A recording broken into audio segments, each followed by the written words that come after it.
bienvenidos de nuevo al canal y a su sección favorita de Besarte, un espacio para poetas, personas creativas y amantes del verso. El día de hoy vamos a hablar de un tema que a mí me parece bien importante, que es el verso libre. ¿Por qué creo que es tan importante? Porque es una de las formas poéticas que más se están utilizando en la actualidad y a la que más hemos demeritado porque no se ajusta a nuestros estándares clásicos de la literatura, pero me parece que así como el lenguaje, la poesía y en general la literatura evoluciona conforme evolucionamos como seres humanos. Entonces creo que es muy importante, claro, aprender las reglas para después romperlas, porque el verso libre, como su nombre lo dice, es muy hippie, entonces siempre anda rompiendo por ahí algunas reglas. Antes de empezar me gustaría decirles que si tienen alguna duda respecto a los términos que vamos a estar platicando a continuación, les voy a dejar una lista de reproducción aquí arribita para que vayan a empaparse un poquito de estos términos, para que entiendan algunos de los ejemplos que vamos a poner. Y también les dejo aquí mis redes sociales por si tienen una pregunta específica, por si quieren que hablemos de un tema en particular que a ustedes les esté fallando, que tengan dudas o que tengan intención de conocer más, pues con mucho gusto los estaré leyendo. También en las redes sociales siempre estoy compartiendo material que puede ser de inspiración para ustedes, para el arte en general. Así que bueno, ahora sí comenzamos. En primer lugar, ¿qué es el verso libre? Estos son poemas sin métrica ni rima, pero con un ritmo interno. Creo que ya lo hemos platicado muchas veces en el canal. El ritmo es lo más importante en la poesía. No tanto la métrica, si es que no estás haciendo una figura clásica, por supuesto. No tanto la rima. Hay muchas, por ejemplo, los corridos, ¿no? Que son pues poemas que todo el tiempo riman, pero al final no tienen un ritmo. Es también muy importante diferenciar el verso libre de otro tipo de versos rebeldes, como son el verso blanco. Este sí tiene métrica, pero no tiene ritmo. Y el verso suelto, que tiene una rima propia, pero no se ajusta a la del resto del poema. O sea, es como el verso rebelde adentro del poema, es el único que no coincide con los demás, pero que aún así es como de los más valiosos. Cuando te encuentras un verso suelto en un poema, entonces para mí es muy mágico. Y bueno, les voy a leer un pedacito de un poema del gran maestro Jaime Sabines, que se llama Me doy cuenta de que me faltas. Es un poema bellísimo que está escrito en verso libre y dice así: me doy cuenta de que me faltas y de que te busco entre las gentes, en el ruido, pero todo es inútil. Cuando me quedo solo, me quedo más solo, solo por todas partes y por ti y por mí. No hago sino esperar todo el día hasta que no llegas, hasta que me duermo y no estás y no has llegado y me quedo dormido y terriblemente cansado preguntando.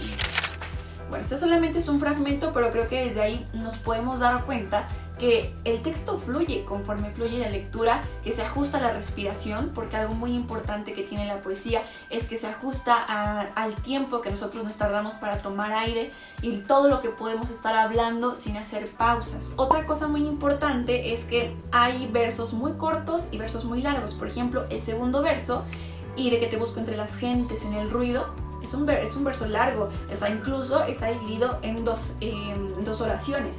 Y por ejemplo, el verso que está hasta el final, preguntando, ¿no? Nada más es una palabra. Entonces ahí nos damos cuenta de que no hay una métrica específica y tampoco tiene rima, que en todo caso sería asonante, en falta sería a, en ruido sería i, o. Bueno, la verdad es que si hiciéramos el conteo nos saldría como A, B, C, D, E, F, G, A.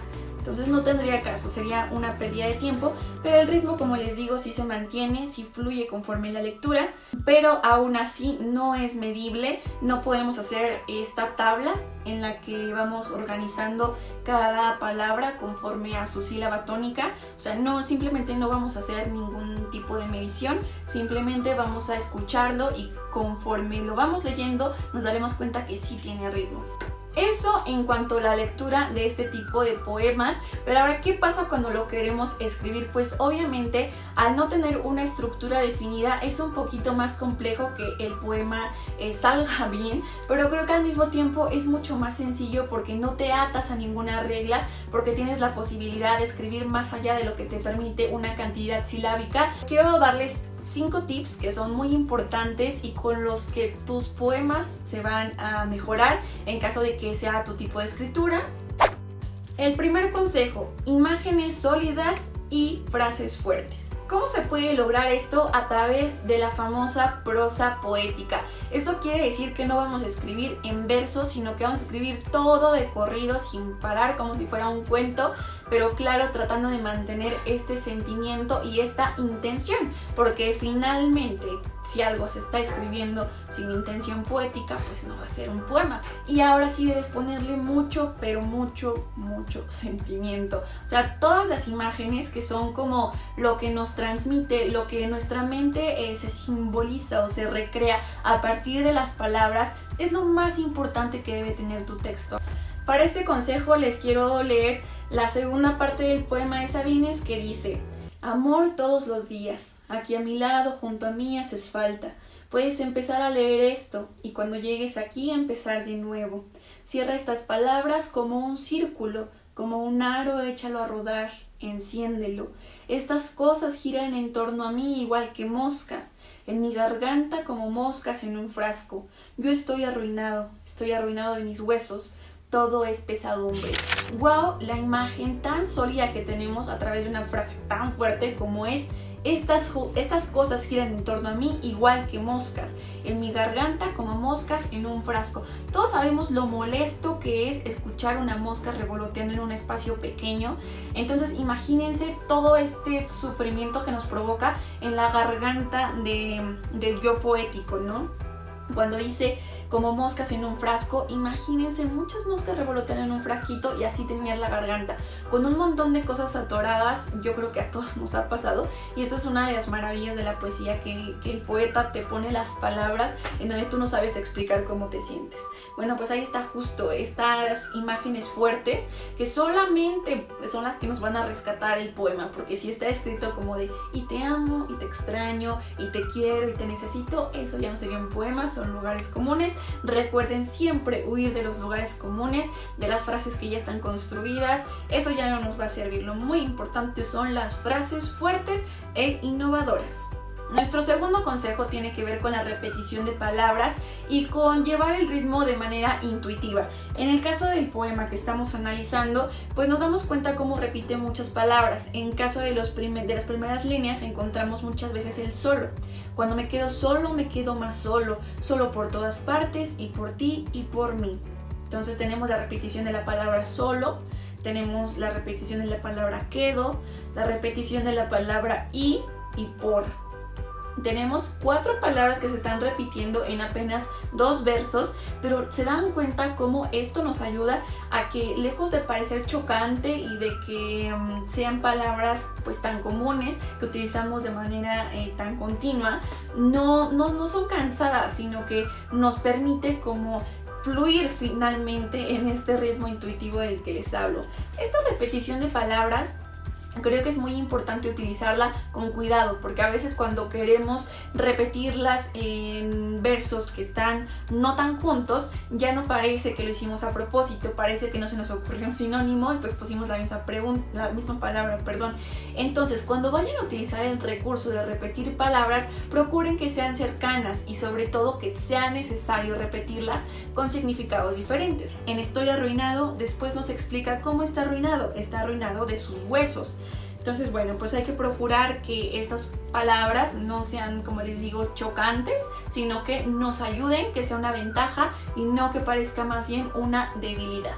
Tercer consejo, romper la cuarta pared. Bueno, este término es muy utilizado como en el cine y todo esto, pero creo que en la poesía también se puede aplicar y es precioso cuando encontramos algo así. Hay una parte en la que dice: puedes empezar a leer esto y cuando llegues aquí empezar de nuevo. O sea, que el yo poético está consciente de que la persona a quien está destinado este texto está leyendo el texto y que el texto en sí mismo tiene una razón de ser. No nada más lo está escribiendo como a un fluir de la conciencia, como cuando escribimos nuestro diario personal, sino que lo está haciendo con un propósito específico, y es que la persona lo lea. Y sobre todo que ya sabe el mismo poeta, bueno, como que el mismo poema sabe que ya va a la mitad de lectura, ¿no? Como está utilizando un imperativo, pues tenemos que de alguna forma obedecer e ir de nuevo a me doy cuenta de que me faltas, y regresaremos en un momento determinado a empezar de nuevo. Y entonces lo que pasa abajo de eso es como si ya no tuviéramos que leerlo nunca, porque no nos lo está pidiendo el poeta, obvio lo vamos a leer, pero pues sí, les digo, es interesante como esta ruptura que hace, porque te está hablando a ti como lector, ¿no? Entonces, esta ruptura de la cuarta pared, de la persona que no nos está viendo cuando creamos nuestra obra de arte, es bien interesante. En todas las artes es muy interesante cuando el autor nos da este regalo de ser parte de su obra y de decidir si hacer o no hacer, ¿no? Para este consejo yo les recomiendo muchísimo que se acerquen a Rayuela de Julio Cortázar, esta novela interactiva en la que nos damos cuenta de la importancia que tiene el lector para crear historias. Nuestro siguiente consejo tiene que ver ahora sí con la estructura, con la forma física del poema. Yo creo que aquí es muy bonito, a mí me encanta el verso libre porque sin llegar a la poesía experimental, de la que tengo muchísimas ganas de hablar, si quieren que hablemos de poesía experimental déjenmelo saber en los comentarios, pero bueno, sin llegar a poesía experimental yo creo que el verso libre también nos da esta ventaja de que podemos elegir qué figura va tomando nuestro poema a través de los versos que utilicemos. Y esto tiene que ver también con nuestra percepción de las cosas, porque cuando tú estás pensando en un sentimiento específico y lo estás expresando a través de las palabras, creo que inmediatamente se van creando imágenes en ti, y gracias a las letras también podemos hacer ciertas adecuaciones para que el lector se quede con nosotros, ¿no? Como en la misma sintonía. Entonces, el hecho de experimentar lo físico también es algo bien interesante, y que sí tienen la ventaja de la creatividad escrituraria y que se les da bien esto de la poesía, creo que deben explotarla al máximo.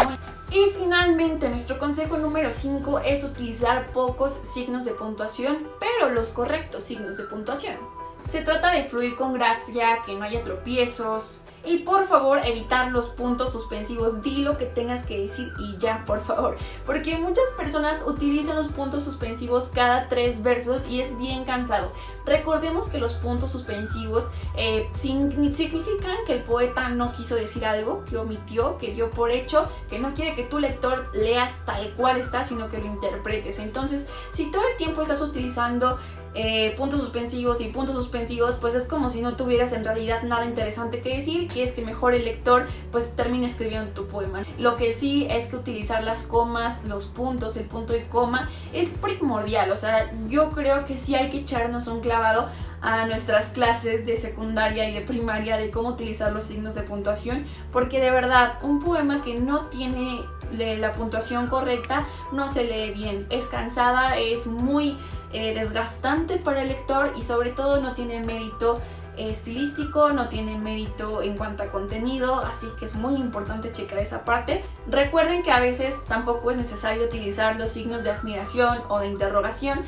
Sabemos que es una pregunta porque tiene la tilde en las preguntas clave, ¿no? Como en el cómo, en el qué, en el por qué. Entonces, cuando tengan la tilde ya no es necesario abrir el signo de interrogación porque es como raro, ¿no? No sé si a ustedes les pasa, estás leyendo un poema y dice te amo, o no sé, cosas así, es muy raro. O los signos de admiración a veces tampoco son necesarios porque es como pedirle a los signos que por favor te ayuden a expresar algo. A mí nunca me ha gustado utilizarlos porque siento que si tú utilizas las palabras correctas, automáticamente el lector sabrá que se trata de algo que te está explotando por dentro, de algo que quisieras decir con mayúsculas o que estás gritando, pero solo eso, solo si utilizas las palabras correctas. Si utilizas palabras que son muy tranquilas y le pones signos, incluso se ve raro porque tampoco tiene mucho sentido que vayan la una con la otra. Y si ya por sí mismas están diciendo algo, pues ya para qué poner los signos. Yo creo que hay que evitar estos 3 modos de puntuación, que son los signos de interrogación, los signos de admiración y los puntos suspensivos. Estos 3 hay que súper evitarlos. Y bueno, pues ahora sí estuvo un poquito corto el video, pero pienso que combinado con el resto de videos en Versarte te pueden ayudar a mejorar muchísimo tu escritura, tu estilo, sobre todo encontrarte a ti mismo, encontrar tu voz como escritor, como escritora, como poetas. Me encanta saber que entre mis suscriptores hay gente tan talentosa y un día los quiero abrazar y felicitarlos en persona. Pero bueno, pues nos estaremos viendo un poquito más aquí en pantalla. Les mando un abrazo y cuídense mucho. Bye. Oye, ¿todavía no te has suscrito al canal? Pica la ilustración del lado derecho de tu pantalla para hacerlo y quizá algún día te cuente mi chiste del perro. Del lado izquierdo también te dejo una recomendación de un video que seguramente te va a gustar. Besitos.